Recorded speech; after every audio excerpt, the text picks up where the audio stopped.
Hi, welcome to CGTN and our coverage of the annual mourning service by China dedicated to victims of the Nanjing Massacre.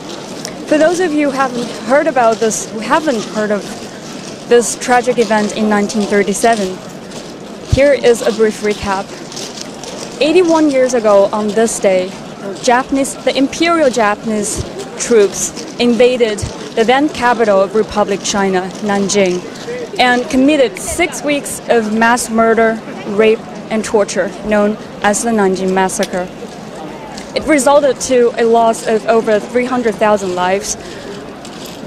And today, we're now at the Memorial Hall in Nanjing, which is built in remembrance and in dedication to those who lost their lives during the 6 weeks of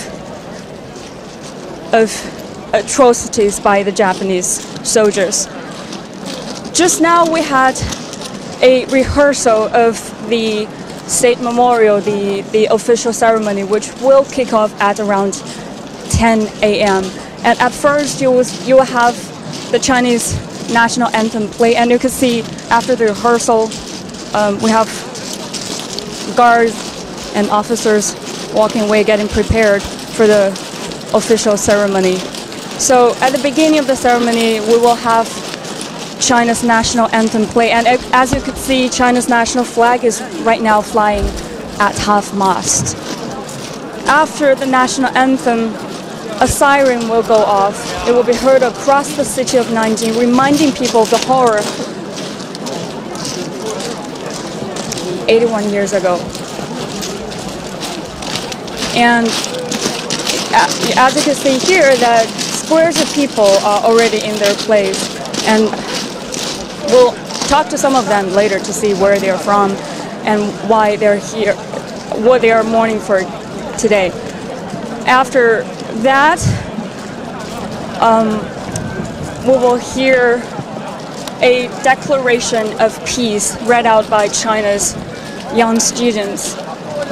And concluding the ceremony, as you can see over there, that is the bell of peace, and that will ring at the end of the ceremony,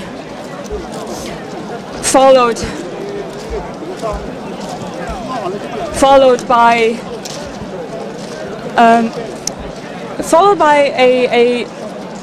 a dozen of doves, which will be released at the end of this memorial hall over at the other side. So December the 13th really is a time for all of China to remember what happened in 1937. But everyone grieves the event a bit differently. For most, it's a time of reflection, a time to mourn those who died, but also for those who survived the event, it's a time that to open up their old wounds, and a time to remember their lost families. So attending today's ceremony, we'll have high-ranking officials from China, but also survivors and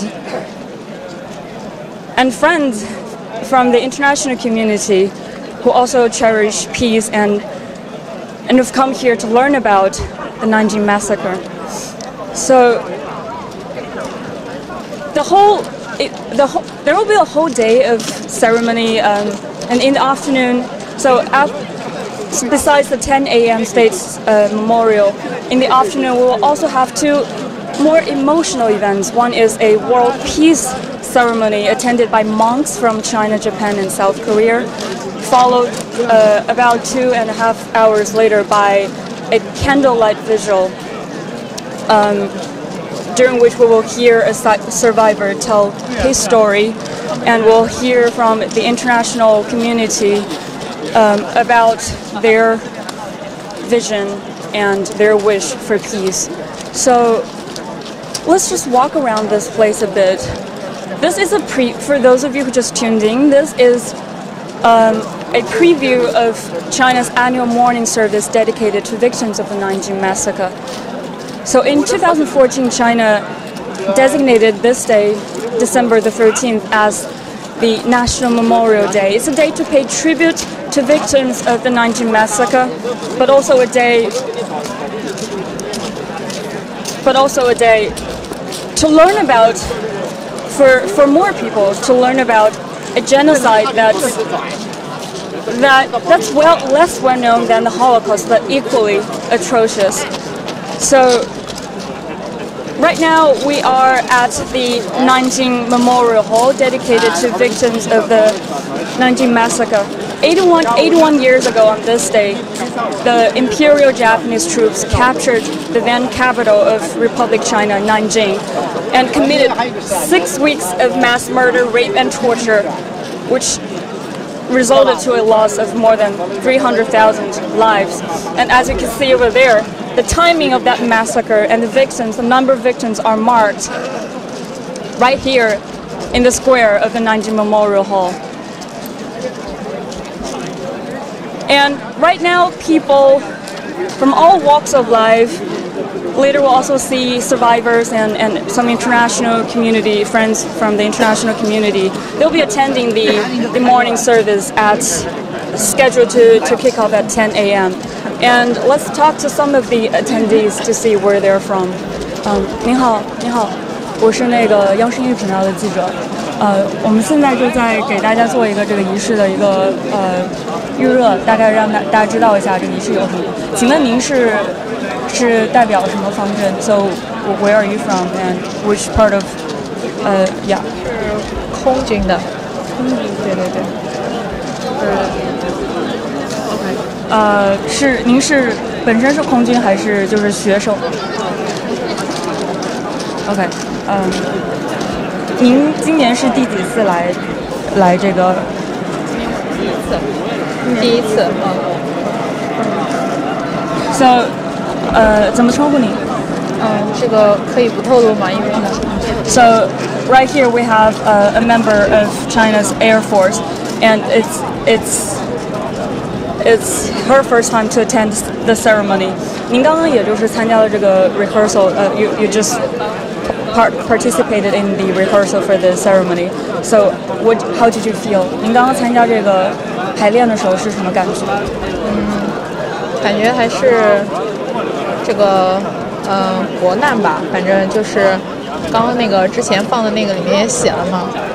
不让采访，他就走到我面前了。So we just heard from our Air Force member here that it's clear for them they felt it as a national calamity what happened in 1937.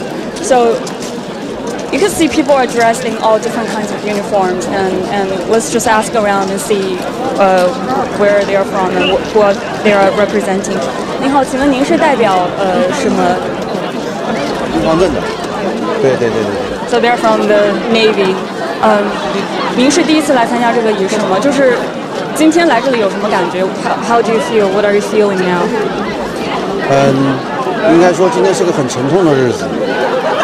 作为中国军人，或者说作为这个中国人民解放军来讲，我们在这样的时刻，确实一种很悲痛的心情，同时也应该怀着这种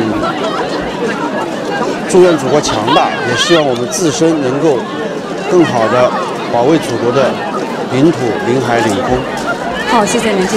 So from this soldier here, we heard that for him personally, this is a moment of gravity, a moment of, as you can see, actually right now at the rehearsal, the atmosphere here is one of solemnness and gravity, and our soldier here, he's from the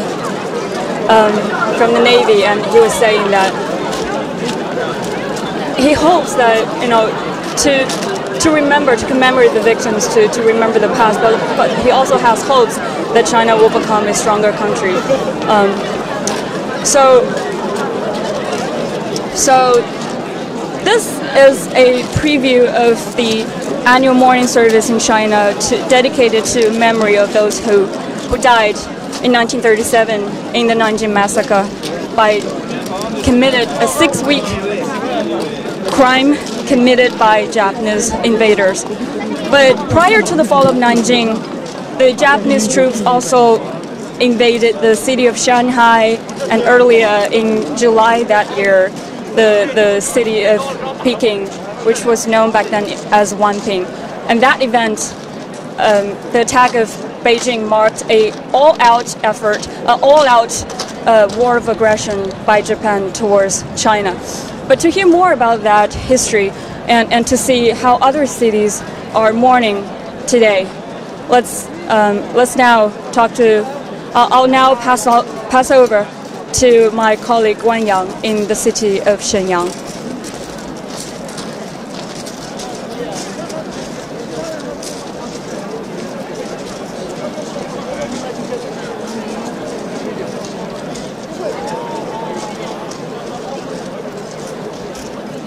CGTN is bringing you live from the Memorial Hall of the 19th Museum in the city of Shenyang, where a commemoration ceremony of the Nanjing Massacre will take place at around 10 o'clock this morning. We can see now the representatives of the People's Liberation Army, the pupils from the high school, as well as the local university students are running the final rehearsals before the ceremony. And joining me today here, we have a guest, is the senior docent of the 19th Museum in Shenyang, Ms. Qin Xiaodong. Good morning, Xiaodong. We know there will be an exhibition of photos and other materials of Nanjing Massacre following the ceremony this morning. Obviously, it's on display here. Tell us a little bit more about this exhibition. On this day, 81 years ago, Imperial Japanese troops ransacked the city of Nanjing and killing 300,000 people in just 6 weeks. Reign of terror. And today is the 5th official national day of remembrance of the Nanjing Massacre. And we know Nanjing Massacre, that was the major event that shocked China and the whole world in 20th century. Okay, we can see some of the photos are quite shocking. For instance, here, the innocent Chinese were brutally killed by the Japanese army in Nanjing, where after his head were chopped up by the Japanese army. And how long will these photos go on display after the ceremony today? About 2 weeks. 2 weeks time. 2 weeks time. And also, this will be the main venue for the ceremony this morning. And how many people are attending the ceremony this morning? This morning is 1,000 people and come to our museum. Okay. Yes. Okay, I see. And on average, how many foreign visitors do we have? Maybe every month or every year? Maybe 1 year, 2,000 foreign visitors.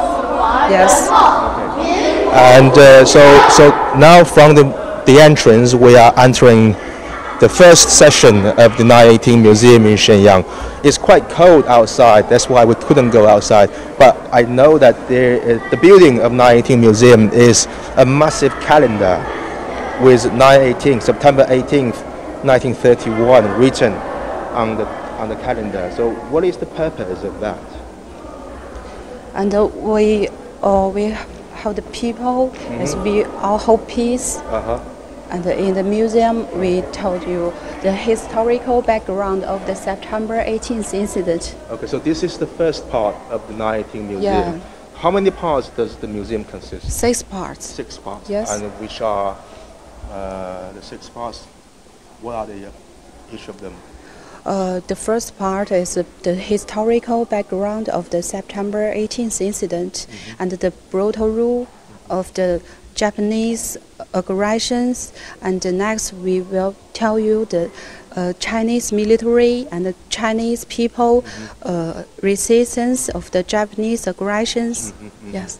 Okay, I see. So many people are curious about this part of China's history. You know, when we step down the stairs, it's very dark, and I can feel the depression in the atmosphere.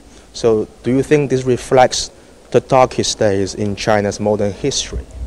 Yes, when the Japanese attacked us when the Japanese occupied the northeast China, China will go to the dark period at that time. Okay. Yes. And also it says this is a preface of the museum. It's written in Chinese, English, as well as Japanese. It gives us the historical backgrounds of the 19 incident. It says the incident raised the curtain of the World War II and indicated the start of 14-year bloody battle of people in northeast China. And the other thing I want to share with you about is since last year, China's textbooks have adopted the phrase of 14-year war of resistance against Japanese aggression, marking a revision of previous term of 8 years. What is the reason behind that? Because the September 18th incident was the starting point of the Chinese resistance of the Japanese aggressions. So the years is 14 years. Okay. Yes. Okay, so now we have some historical proof during that period. This is happened in September the 10th, 1931, which is 8 days before the September 18 incident. So what is yes? Yeah, on that day, the Japan bring out 2 cannons from Japan, and one is aimed at the only airport of the northeast China, and the other one is aimed at the military headquarters in northeast China. Okay, I think by visiting the first section of the museum, it really tells us the Japanese aggression, the Japanese invasion of China's northeast, as well as the September 18 incident, was very well calculated. And so everything is well planned. What do you think? The Japanese want to conquer the China. They want to conquer the China. They must be conquered the northeast China first. Okay. And they said that if you want to conquer the world, you must be conquer China first. Yes.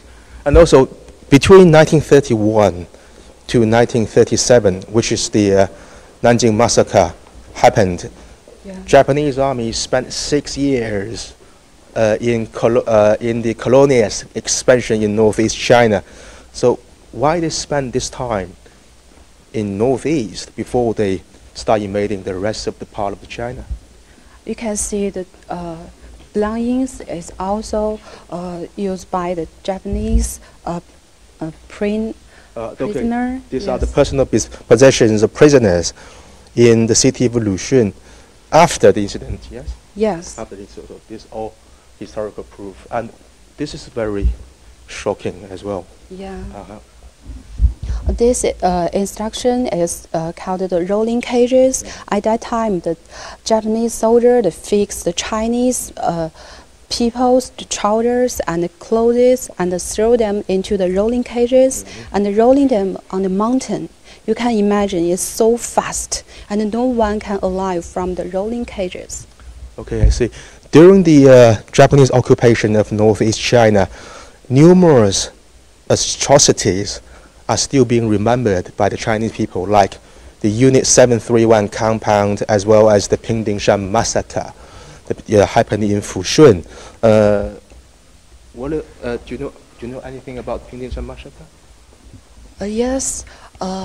This Pingdingshan Massacre, at that time, the Japanese use excuse to take photos for the Chinese peoples, but they don't take photos for the Chinese peoples. They kill all of the people in Pingdingshan, and they make the Pingdingshan Massacre.